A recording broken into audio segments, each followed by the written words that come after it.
Hello friends, welcome back to the channel rasmiart&craft. Hope all are doing good. मैं भी बहुत अच्छी हूँ. Once again, Happy New Year to all of you, my friends and family.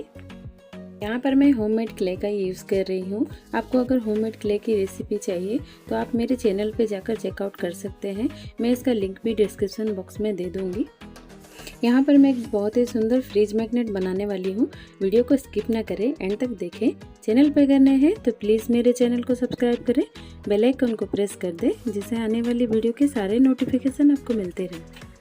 Video अगर अच्छा लगता है तो एक लाइक तो ज़रूर कर दें, एंड कमेंट करके ज़रूर बताएं कि आपको मेरा वीडियो कैसा लगता है.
like, share and comment, and don't forget to subscribe my channel Rasmi Art and Craft. Press the bell icon for further notification. Thanks for watching.